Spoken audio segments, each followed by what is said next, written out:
Норвегияға набор жүріп жатыр. Агропрактика сайты Норвегия теплицаларына адам жинап жатыр екен.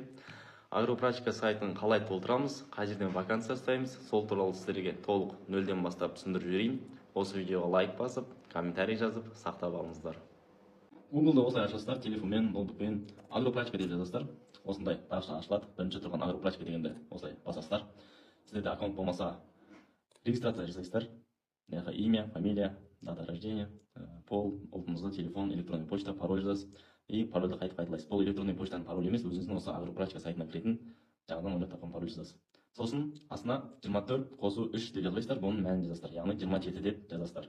Сосын жасыл кнопка зарегистрироваться дегенді басасыздар. Электронный почта мен пароліңізді жазып бергеннен кейін осындай парақша ашылады. Профиль дегенді басасыз, осындай парақ ашылады. Бұл жерге туған күн айыңызды жазасыз, телефон номеріңізді жазасыз, WhatsApp номеріңізді жазасыз, ұлтыңызды жазасыз, және де өзіңіздің мекенжай адресіңізді жазасыз, почтовый индекс жазасыз. И номер социального страхования деген міндет жоқ, оны жазған жоқпын. Бойыңызды, салмағыңызды жазасыз, контактное лицо на родине дегенге өзіңіздің жақыныңызды белгілейсіз, атын жазасыз, фамилиясын жазасыз, номер телефонын жазасыз, кем приходится дегенге кім болып келеді, анаңыз болса анаңыз, досыңыз болса досыңыз, әйеліңіз болса әйеліңізді жазасыз. Ағылшынша қаншалықты білесіз, бұның бәріне базовый деген белгілеген дұрыс, базовый деп белгілейсіз. Сосын ана тілін жазасыз, орыс, қазақ, ана тілін қандай, қазақша болса қазақша деп жазасыз. Водительское право, B, C, D қайсысы бар, соның бәрін жазасыз. Трактор айдауға рұқсат болса оны да жазасыз. Стаж работы, бұл жерге сіздің егін шаруашылығындағы жұмысыңызды сұрайды. Қандай жұмыс істегенсіз, қандай жерде, кім болып істедіңіз деген сияқты, қай елде істедіңіз, соның бәрін жазасыз. Огурцы болса огурцы, помидор болса помидор, там сажал, собирал деген сияқты.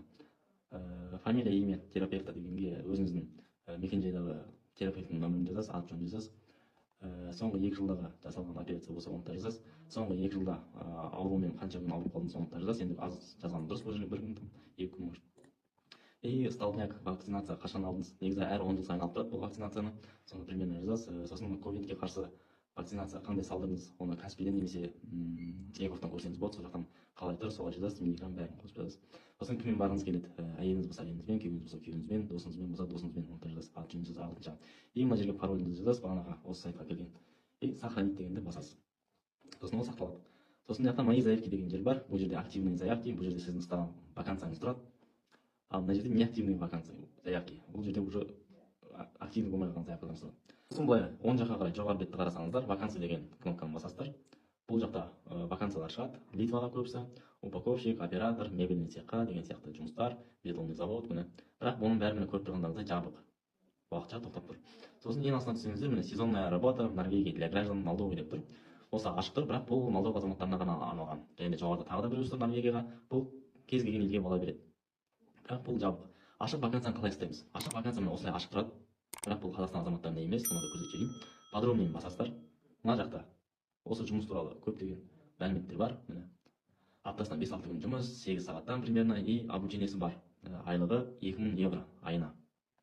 Бірақ оны оқып отырудың қажеті жоқ, өйткені көп уақытқа ашылмайды. Қазақстанға вакансия сразу кіресіздер, мына жаққа 13 қосу 2 тең дегенде 15 деп басасыздар да, подать заявку дегенді басып үлгересіздер. Сосын оны басып болғаннан кейін де асықпай таныса бересіздер. Подать заявку дегеннен кейін ол сіздің активные заявки деген бөліміңізде тұратын болады.